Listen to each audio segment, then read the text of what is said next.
바울의 자랑 2가 되겠습니다. 어, 어제 잠깐 복습을 하면은, 어,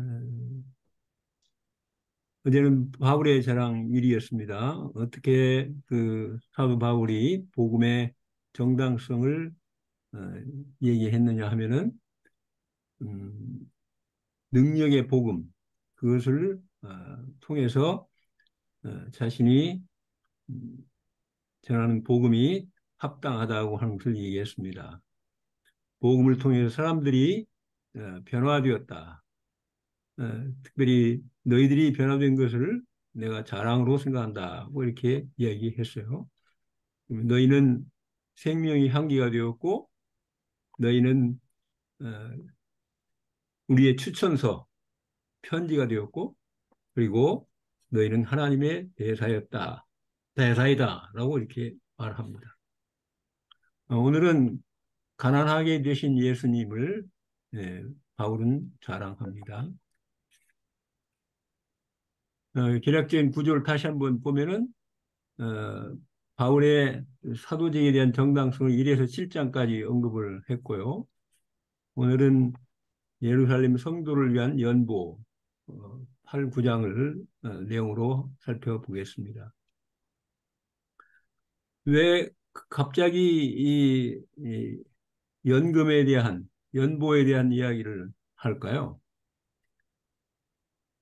자신의 문제, 개인적인 비난을 잠재우는 것보다도 이 연보에 대한 문제가 훨씬 더 중요한 문제였기 때문인 것입니다.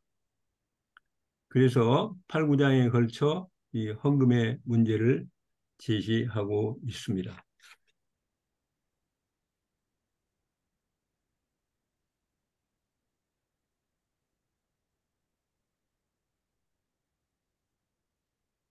바울이 모금하는 이유를 자세히 살펴볼 필요가 있습니다. 고린도전서 16장 1절에 보면 성도를 위한 연보에 대하여는 내가 갈라디아 교회들에게 명한 것 같이 에,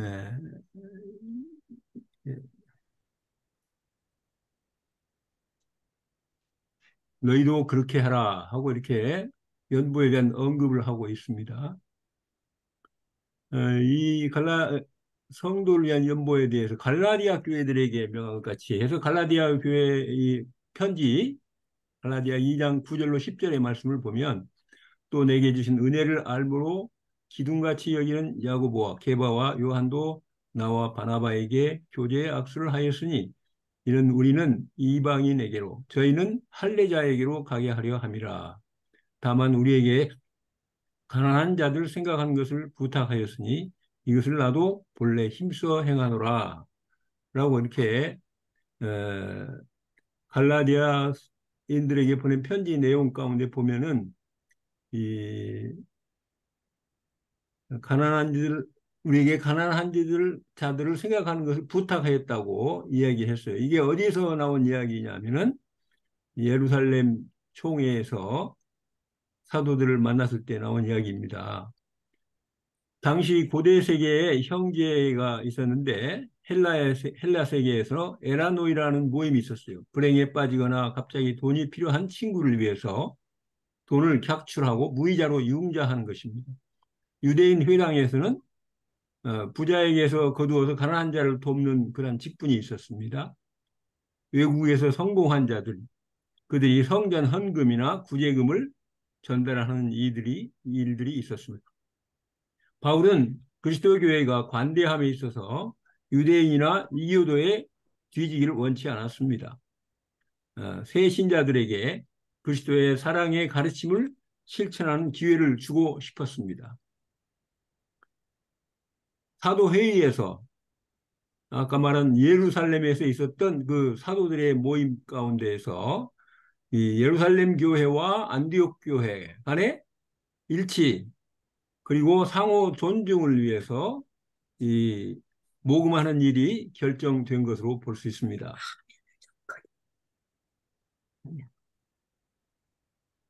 바울의 이 넓은 교회관을 볼 수가 있습니다.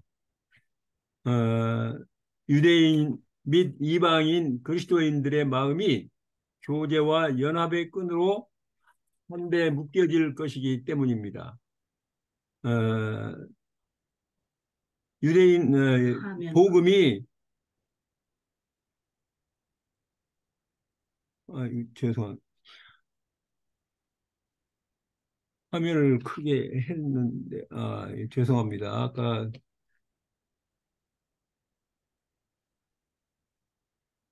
복음이 이방으로 세계로 확산되는 것을 소원했습니다. 어, 이 말씀을 로마서 15장 25절로 27절의 말씀을 보면 더 확실히 알 수 있습니다. 그러나 이제는 내가 성도를 섬기는 일로 예루살렘에 가노니 이는 마게도냐와 아가야 사람들이 예루살렘 성도 중 가난한 자들을 위하여 기쁘게 얼마를 동정하였습니다. 저희가 기뻐서 하였거니와 또한 저희는 그들에게 빚진 자니 만일 이방인들이 그들의 신령한 것을 나눠 가졌으면 육신의 것으로 그들을 섬기는 것이 마땅하니라 라고 이렇게 말합니다. 이 말씀을 보면은 어, 유대인 그리스도인들은 이방인 그리스도인들에게 복음을 위해서 고난을 받으면서 복음을 나눠줬어요. 전해준 것이죠. 그런 의미에서 그들은 신령한 것을 나눠줬기 때문에 그들을 육신의 것으로 섬기는 것은 마땅하다. 이렇게 바울은 생각하고 있습니다. 그리고 바울이 이 로마서 15장에 있는 말씀을 보면 예루살렘에 가는 이유가 이건 마지막 때죠. 3차 선교여행을 마치고 예루살렘에 가지 말라고 이 장로들이 이 얘기를 했음에도 불구하고 자기는 반드시 가야 된다. 이렇게 생각을 했습니다. 왜 그러냐 하면 이 사업이야말로 이 일이야말로 정말 소중한 중요한 일이기 때문에 아주 가치 있는 일이고 의미가 있는 일이기 때문이라고 생각을 했어요. 그래서 목숨을 걸고 이 사도 바울은 어, 연보를 모아서 예루살렘 성도들에게 전해주려고 했던 것이죠. 이러한 이유는 아까 말씀드렸듯이 이 복음이 어, 이방으로 전해지는데 예루살렘 교회의 성도들과 이 사도들이 기꺼운 마음으로 이 이방인 그리스도인들의 그 마음과 하나가 되는 그러한 계기가 될 수 있다고 하는 것이었어요. 그래서 사실은 이런 일이 있은 다음에 복음이 온 세계로 전해지는데 아주 크게 힘을 얻을 수 있었다는 것이죠. 그래서 사실 그러한 바울의 희생 때문에 어떤 의미에서는 복음이 우리에게까지 이르게 되었다고 할 수가 있습니다. 어, 일반적으로 사랑을 실천하는데 가장 뚜렷한 증거는 재물에 대한 태도라고 할 수 있습니다. 마태 6장 24절에 보게 되면 한 사람이 두 주인을 섬기지 못할 것이니 혹 이를 미워하며 저를 사랑하거나 혹 이를 중히 여기며 저를 경히 여김이라. 너희가 하나님과 재물을 겸하여 섬기지 못하느니라 라고 말합니다. 여기 재물이라고 하는 것을 메몬이라고 원래 히브리어로는 메몬이라고 합니다. 그래서 하나의 우상처럼 하나님과 대등한 관계인 것처럼 여기서 말하고 있어요. 사실 재물은 세상의 신이다고 하는 것을 말하는 것이죠. 둘 중에 하나만을 섬길 수밖에 없다 하고 이렇게 말할 정도로 재물이라고 하는 것은 이 세상 신을 대표하는 것이죠. 이 세상을 대표하는 것이라고 할 수 있어요. 그래서 재물을 어떻게 대하느냐 하는 것이 바로 하나님을 어떻게 대하느냐 하는 것을 증거할 수 있다고 하는 것입니다. 우리가 예수님께서 부자 청년에게 가진 것을 팔아 가난한 자에게 주고 나를 쫓으라고 이렇게 결정적인 말씀을 했을 때 부자 청년이 슬퍼 돌아간 것을 볼 때 바로 그것은 하나님, 예수 그리스도에 대한 태도를 나타낸 것이라고 한 것이죠. 사도 바울이 이 고린도 교회 성도들에게 헌금을 호소한 이유들을 살펴보겠습니다. 고린도후서 8장부터 이 말씀이 나오는데 먼저는 마게도냐 교회의 너그러운 그 모습을 들려주면서 너희들의 사랑의 진실함을 보이라고 말합니다. 8장 1절로 5절에 있는 말씀 가운데 그 마게도냐 이 교인들이 어떻게 헌금을 했는가? 혼란의 많은 시련 가운데서 저희의 넘치는 기쁨과 극한 가난이 저희로 풍성한 연보를 넘치도록 하게 했다고 말합니다. 어떻게 혼란 가운데서 또 그 기쁨과 그런 각 극한 가난 가운데서 그들이 헌금을 이렇게 많이 할 수 있었을까? 저희가 힘대로 할 뿐 아니라 힘에 지나도록 자원하여 헌금을 했다고 말합니다. 이 은혜와 성도 섬기는 일에 참여함에 대하여 우리에게 간절히 구하니 우리의 바라던 것뿐만 아니라 저희가 먼저 자신을 주께 드리고 또 하나님 뜻을 쫓아 우리에게 주었도다. 이렇게 마게도냐 교인들의 헌신을 이야기하면서 너희 고린도 교회 성도들도 그 사랑의 진실함을 좀 보이라고 얘기합니다. 고소합니다. 부자만이 너그럽게 남에게 주고 있는 것이 아니다. 오히려 가난한 사람이 남에게 줄 준비가 되어 있는 경우가 많다. 가난한 자라야 가난이 어떤 것인지를 알기 때문입니다. 유대인의 불임절에 아무리 가난한 사람이라 할지라도 자기보다 가난한 사람을 찾아서 선물을 주어야만 된다는 규정이 있다고 합니다. 가난한 자가 가난한 자를 돕는다고 하는 것입니다.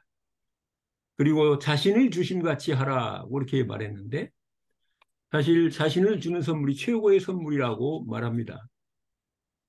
사도행전 27장 2절에 보면 데살로니가 사람 아리스다고를 언급하고 있습니다. 아리스다고는 바울이 마지막 로마를 갈 때 그와 동행한 사람이었습니다. 죄수의 몸으로 황제 앞에 재판을 받으러 갈 때인데 어떻게 죄수와 동행을 할 수가 있었을까요? 이 동행하는 방법은 딱 한 가지밖에 없다고 합니다. 자기 자신을 바울의 노예로 등록해야 한다는 것입니다. 아리스타고는 완전한 의미에서 자기를 바친 것입니다. 빌립보 2장 26절로 30절에 보면 에바브로디도를 언급하고 있는데 그는 그리스도의 일을 위하여 죽기에 이르렀던 사람이라고 말합니다. 훗날 바울이 감옥에 갇혔을 때 빌립보 교회에서 보내는 선물을 가지고 바울을 찾아간 사람이 바로 에바브로디도입니다. 그는 감옥에서 중병에 걸렸습니다. 그렇기 때문에 바울은 이렇게 에바브로디도를 언급하면서 자신을 준 그러한 형제라고 이야기하고 있습니다. 고린도후서 8장 8절에 내가 명령으로 하는 말이 아니요 오직 다른 이들의 간절함을 가지고 너희의 사랑의 진실함을 증명코자 함이로다. 이 사랑이 있을 때 헌금을 드리는 것을 바울은 말하고 있습니다. 공동번역에 보면 이것은 내가 명령으로 하는 말이 아닙니다. 다만 이 일의 열성을 보이는 다른 사람들의 이야기를 들려주고 여러분의 사랑이 얼마나 진실한가를 알아보려는 것뿐입니다. 이 헌금은 일종의 마음의 표현이 되어야 한다는 것을 말하고 있습니다. 우리 막달라 마리아 여인을 잘 알고 있지 않습니까? 예수님이 대접을 잘못 받고 있다고 느꼈을 뿐 아니라 자신이 그리스도로부터 받은 그 허비 같은 낭비 같은 사랑, 엄청난 위대한 분임에도 불구하고 이 땅에 오셔서 자기를 사랑하시고 죄를 용서해 주신 그것을 감사하는 사랑하는 마음이 있어서 어, 비싼 향유를 예수님께 드렸습니다. 그래서 그분을 기쁘시게 했죠. 이때 많은 비난이 있었지만 예수님께서는 저의 사랑함이 많음이라. 사함을 많이 받은 자는 많이 사랑한다. 하고 이렇게 말했습니다. 그의 사랑의 증거, 그가 얼마나 예수님을 깊이 사랑하는지를 증거하는 하나의 증거로서 그는 예수님께 비싼 것을 드릴 수 있었습니다. 두 번째는 이 헌금을 호소하는 두 번째 이유로 너희는 은혜와 부요를 맛본 자들이다. 어떻게? 가난해지신 그리스도를 통해서 우리 주 예수 그리스도의 은혜를 너희가 알거니와 부요하신 자로서 너희를 위하여 가난하게 되심은 그의 가난함을 인하여 너희로 부욕해 하려 하심이니라고 말씀합니다. 그리스도가 가난하게 되신 것, 그것으로 인해서 우리는 부유하게 되었다고 말합니다. 예수님께서 하늘 보좌를 버리시고 인간으로 오신 것만 해도 엄청난 희생이라고 할 수 있죠. 어, 그러나 그가 이 땅에 오실 때는 가난한 목수의 집에 태어납니다. 가난을 몸소 사셨습니다. 가난한 자들의 고충을 아셨습니다. 시대의 소망이는 이렇게 말합니다. 구주께서 사람들 가운데 생애하시는 동안 그는 가난한 자의 처지를 맛보셨다. 그는 자기의 체험으로 가난한 자의 근심과 고난을 잘 아셨으므로 모든 비천한 일꾼들을 위로하고 격려하실 수 있으셨다. 그가 자기를 낮추사 가난하게 되신 것은 우리가 비록 비천한 처지에 있을지라도 하나님과 동행할 수 있다는 것을 가르치기 위함이었다. 우리에게 무엇을 가르치시기 위하여 이렇게 가난하게 되시는가를 말씀하고 있습니다. 그리스도께서는 가난하게 되셨을 뿐만 아니라 자신을 완전히 들이셨습니다.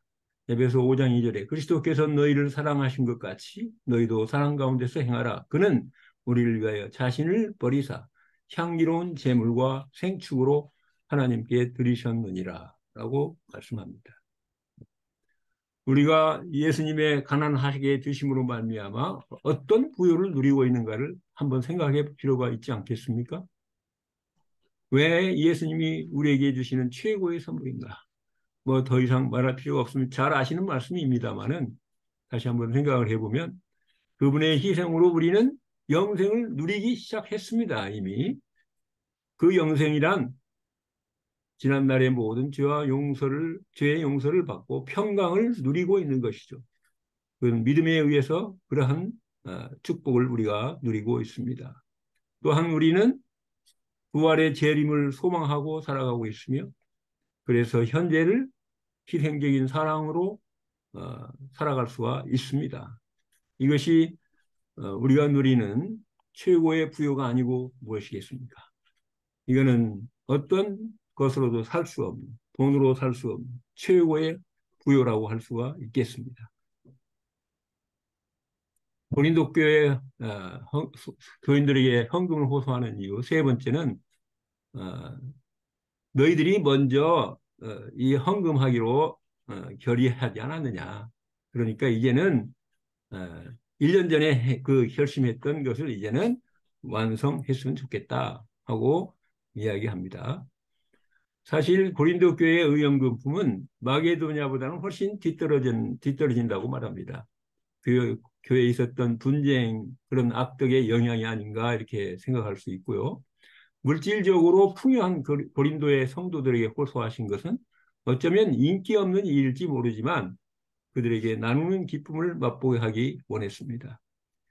1년 전에 마게도냐 교우들보다 먼저 시작한 것을 기억하게 하면서 마게도냐 교인들에게 자랑한 것이 헛되지 않도록 해주기를 호소합니다. 네 번째는 헌금을 호소하는 이유가 평균하게 하는 힘이 있다고 이렇게 말합니다. 너희들이 좀 이렇게 여유가 있을 때 다른 사람, 더 가난한 사람들을 위하여 이렇게 나눠주는 것은 서로 피차 간에 부족한 것을 채우는 일이 될 것이고 그것은 오히려 전체적으로 모든 사람에게 어떤 효용을 증가시키는 것이라고 이렇게 할 수가 있겠습니다. 고린도후서 8장 15절에 기록한 것 같이 많이 거둔 자도 남지 아니하였고 적게 거둔 자도 모자라지 아니하였다. 하나님께서는 모든 사람들이 같은 만족, 효용을 누리기를 기대하고 있습니다. 너희들이 바치는 것을 통해서 가난한 예루살렘 성도들이 그 체험을 받게 된다고 하는 것을 말하고 있습니다. 고린도후서 8장 16절로 21절에는 연금을 전달하는 데 있어서 실제적인 배려를 말하고 있습니다. 거기 디도와 함께 저와 함께 한 형제를 보내었으니 혼자 보내는 것이 아닙니다. 왜 이렇게 혼자 보내지 않는가? 그렇게 조심하는 것은 그 맡은 거액의 연보로 인해서 아무도 어떤 비방하지 못하도록 누군가 이렇게 돈을 가져갔다 헌금을 많은 돈을 이렇게 혼자 가져가게 되면 어려움이 있죠. 그래서 그런 시험을 피하도록 하기 위해서 사도 바울은 배려한 것을 볼 수가 있습니다. 바울에 대한 오해나 비난을 방지하고 동행자들도 재물의 유혹으로부터 보호하고 재물의 유실을 예방하기 위해서 이렇게 한 사람이 아니라 두 사람이 아주 신실한 사람을 함께 가게 했던 것입니다. 고린도후서 9장에는 헌금의 원칙들이 나와 있습니다. 5절에 내가 이 형제들로 먼저 너희에게 가서 너희의 전에 약속한 연보를 미리 준비하게 하도록 권면하는 것이 필요한 줄 생각하였느니 이렇게 준비하여야 참 연보답고 억지가 아니니라. 라틴 기업원에는 빨리 주는 자는 2번 주는 자와 같다고 말합니다. 준비해서 헌금을 드리기를 원하고 있습니다. 구제하는 자는 씨를 뿌리는 것과 같다고 말합니다. 적게 심는 자는 적게 거두고 많이 심는 자는 많이 거둔다. 이렇게 말합니다. 잠언 19장 17절에 가난한 자를 불쌍히 여기는 것은 여호와께 꾸이는 것이니 그 선행을 갚아주시리라고 이렇게 말합니다. 다른 사람에게 한 것이 곧 하나님께 대하여 한 것이 된다고 예수님은 가르치셨습니다. 미주의 어느 목사님의 경우 23년 전에 신학을 공부할 때에 그 가난한 친구 하나를 위해서 친구들이 마음을 합해서 인력시장에 나가가지고 땅을 흘려서 그들이 번 돈으로 그 친구의 어려운 형편을 도와주었다고 합니다. 그런데 23년이 지나고 금년에 일본에 있는 친구를 이렇게 만나게 되었는데 그 친구가 바로 도움을 받았던 친구라고 합니다. 그 친구가 이제는 어느 정도 경제적인 형편이 좋아지고 이 친구를 만났을 때 23년 전에 자기 어려울 때 그 도움을 받았던 것을 기억하며 고마움을 표시하고 일본에 방문 오게 된 친구를 아주 극진히 대접하고 또 현금도 그 당시에 받았던 돈의 10배에 해당하는 돈으로 이렇게 주면서 잘 썼으면 좋겠다고 이렇게 그러한 경험을 했다고 지금 제가 이야기를 들었습니다. 가난한 자를 불쌍히 여기는 것 이것은 여호와께 꾸이는 것이고 그 생을 반드시 하나님은 갚아주신다. 이렇게 약속하고 있습니다. 실천하는 방법 하나를 제가 소개하고자 합니다. 심고 거두기 통장이라고 하는 것인데요. 이건 하늘은행에서 발행하는 통장입니다. 하나님은 이 원리를 좀 이야기하면 하나님은 모든 것의 주인이시며 공급자이시다. 심고 거두는 법칙으로 산다고 하는 것을 말하고 있고 사고 파는 것이 아니라 주고받는 법으로 우리는 살아간다고 하는 그 원리를 가지고 있는데 이 통장의 입금란에는 뭘 기록하느냐 하면은 하나님께서 지정하신 곳에다가 헌금을 할 때마다 거기에 기록하는 것입니다. 그리고 출금란에는 하나님께서 공급하신 것, 자신에게 공급한 것이 무엇인가를 기록하는 것입니다. 저는 이와 비슷한 방법으로 한번 계산을 해본 적이 있습니다. 통장 사용을 해본 적이 있는데 1년 동안 사실은 이제 받는 연금 외에 다른 것이 얼마나 있는가를 좀 생각을 하고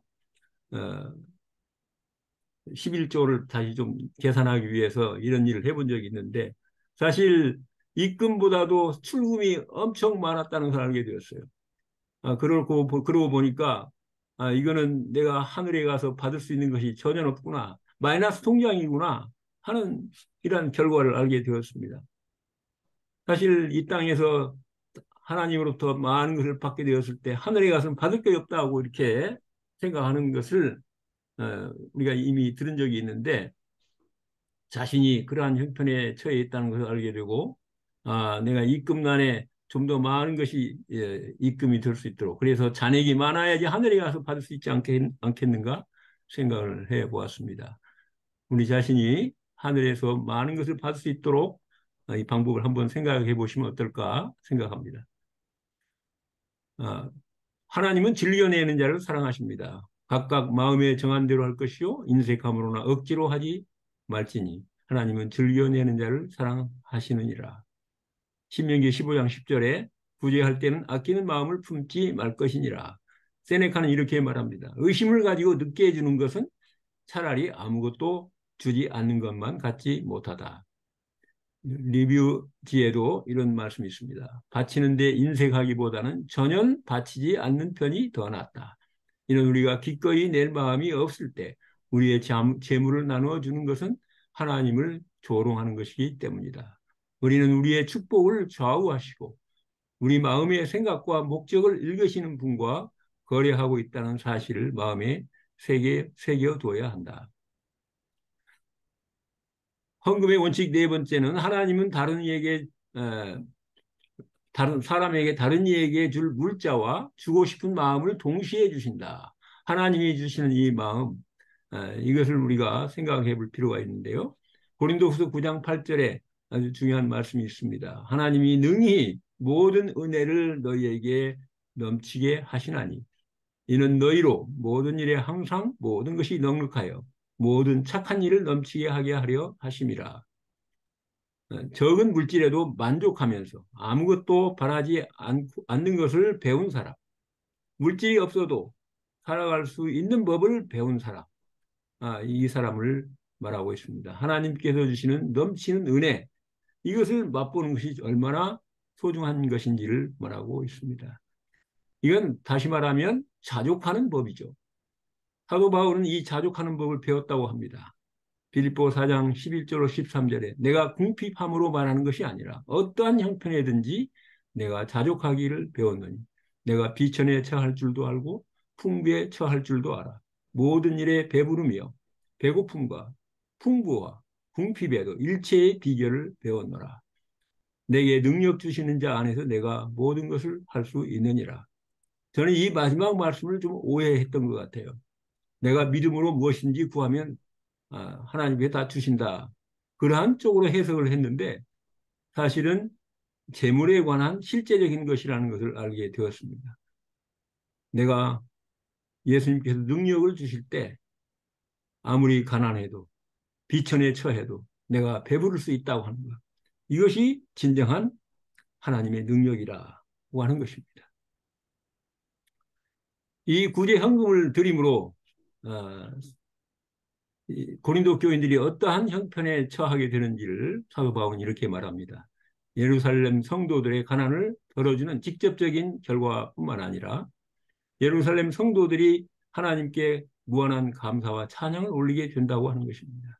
왜냐하면 고린도 교인들의 믿음과 순종 또 다른 이들을 돕는다는 그 증거를 보기 때문이라고 하는 것입니다. 하나님이 또 고린도 교인들에게 주신 그 은총을 보고 이 예루살렘 성도들이 여러분들을 그리워하며 여러분들을 위해서 기도할 것이라고 하는 것입니다. 우리는 예수님께서 가난한 중에도 이웃을 돌보신 것을 알 수 있습니다. 예수께서는 당신이 목격하신 모든 종류의 고난을 다 덜어주시기 위하여 일하셨다. 그는 줄 돈이 별로 없었으나 자기보다 더 궁핍하게 보이는 사람들을 도와주기 위하여 종종 그 자신의 음식을 먹지 않으셨다. 그 형제들이 가난하고 천한 사람들에게 거칠게 말할 때 그는 오히려 그런 가난하고 천한 사람들을 찾아서 그들에게 격려의 말씀을 해 주셨다. 궁핍한 사람들에게 그는 한 잔의 냉수를 주고 자신이 먹을 음식을 가만히 그들의 손에 쥐어 주시곤 하셨다. 예수님은 사실 그렇게 가난하셨지만 그분이 누리신 것은 오직 십자가뿐이었습니다. 찬미가 746장의 가사 제목이 우리 찬미가에는 그리스도 우리 주께서라고 되어 있지만은 다른 곡에서는 제가 십자가만은 오직 그의 것이라는 제목으로 보았습니다. 그리스도 우리 예수님 이 땅에 오셨을 때 그의 머리 눕혀둘 침대는 빌려온 것. 예루살렘 성로로 내려오실 때 타고 오신 나귀는 산마을 길가에서 빌려온 나귀. 유월절 어린 양 잡히시기 전날 밤 무덤으로 가시는 길에 방 한 칸 빌리셨네.